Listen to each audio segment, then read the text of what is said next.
savannas here at the safari park. My name is Cody and I'm going to be your driver and guide today. While we start moving, go ahead out here, but while we're moving, please remain seated. If at any point during the tour anything happens to fall overboard, please take note of where it is and come let us know at the end of the tour. We'll send someone out to pick it up as soon as we can, but we won't be stopping for any dropped items. And lastly, if at any point during the tour there is any kind of emergency, especially a medical emergency, you can press and hold that yellow strip above your heads to call me up here in the front. Unless you're here in the first cabin, then you're just going to get my attention through my back window. As we head around today, we're going to be talking a lot about our amazing wildlife out here on the savannah and some of the adaptations that they have that are going to help them thrive in their natural habitats. Looks like we have a lot of stuff out and about today, and we will get great looks at a lot of them. A lot of the stuff over here to the left-hand side, we'll get a much closer look as we make our way back towards the station towards the end of the tour.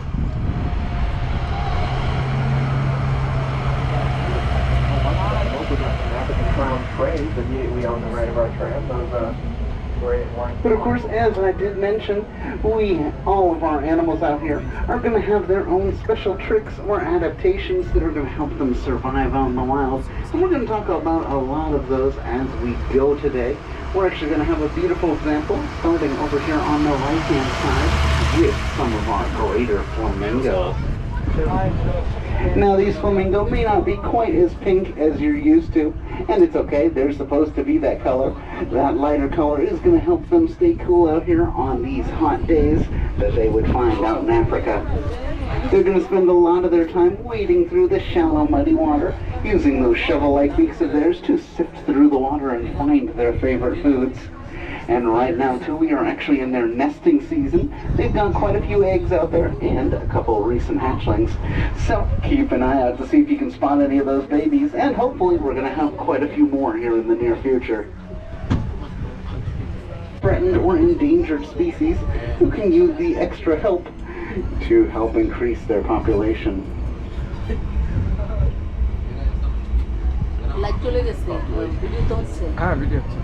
As we start making our way up this hill here, we're going to be passing into one of our larger savanna habitats of conservation around the world.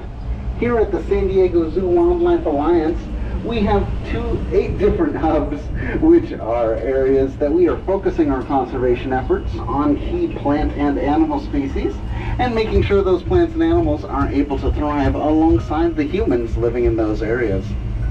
Now, of course, one of our best examples of a key species out in the savannah are going to be our rhinos. So over here on the right-hand side, we're going to be passing our Rhino Rescue Center, and it looks like we actually have one of them out right now. This, I think, is Jay Gregory, our male, who's just down the hill from us here, wandering around at the moment. I'm not going to pull too much further forward because, unfortunately, if I do, we'll kind of lose sight of him while we're here. Now, he's one of our southern white rhinos, and we actually have 9 more who are out in the back right now working with our wildlife care specialists who are learning everything they can about our rhinos and how to help take care of them. These southern white rhinos, too, are also going to be our best help with their close cousin, the northern white rhino. Can everybody hold up a peace sign for me really quick? That peace sign is the number of northern white rhinos left in the world. There are only 2 left, and they're both female. But here at the safari park, we have what we call our frozen zoo, which is a collection of genetic material from hundreds of different animals, including the northern white rhino. And we're going to use some of our southern white rhinos, like this one, but not this one because he is a male, to be surrogate parents as we help raise some new northern white rhinos. We're leading the charge on this and working very hard to help make sure that the species does not disappear.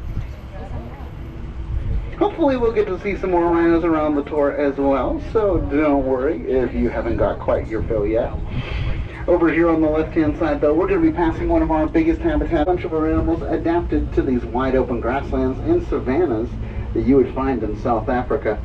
And right now we have a fantastic view of a ton of our pelicans out here on the water. We have 2 different types, the great white pelican and the Dalmatian pelican, and they are both excellent fishers. They've actually developed a really cool bond with one of our local birds. Out there on the rocks of that island, you may be able to spot some of those black slender birds. Those are cormorants, and they are excellent divers. So the two of them will often work together.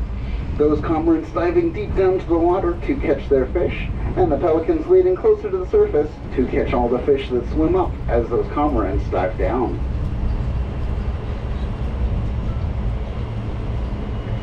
You'll notice too that out here on the savannah, we're dealing with a lot of wide open spaces and very few places for animals to hide.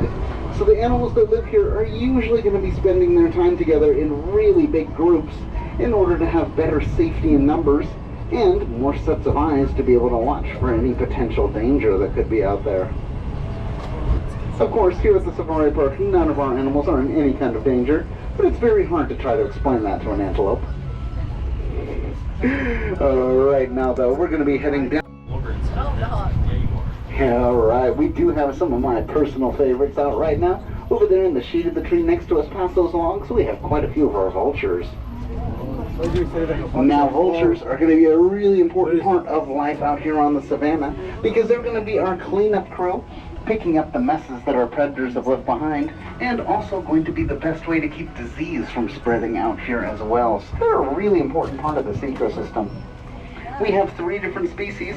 The ones that you're seeing right now are a couple of our western Ruppell's vultures and some of our Cape vultures who are going to be almost entirely white in color. Now, too, if you've also ever wondered why vultures' heads are bald, that's actually to help make their job a little bit less messy. If they did have feathers, a lot of the mess they're working with would get stuck to those feathers, and being bald also helps a lot of it bake off in the hot sun. So it's kind of strange, but something that actually works very well for those vultures to keep them clean.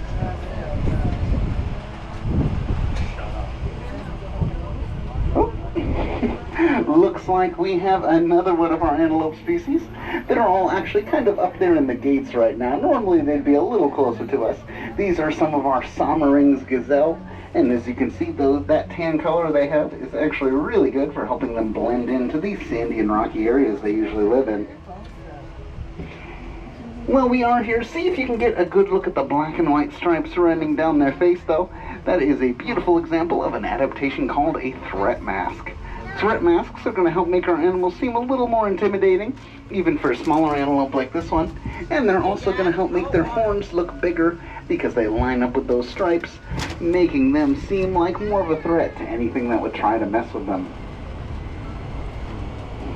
Now, a lot of our animals out here are going to share those types of adaptations, and we actually have another antelope right over here on the left with another alert mask, threat mask, sorry, here next to us, these dark chocolate brown ones. Now, these are actually all of our female sable antelope, and even our females are going to have those nice long curved horns that they're going to use to protect themselves and defend their territory. Now, you'll also notice too that all the ones sitting down there are all facing off in different directions, and that is another type of adaptation that most of our animals out here are going to use, which is called an alert circle.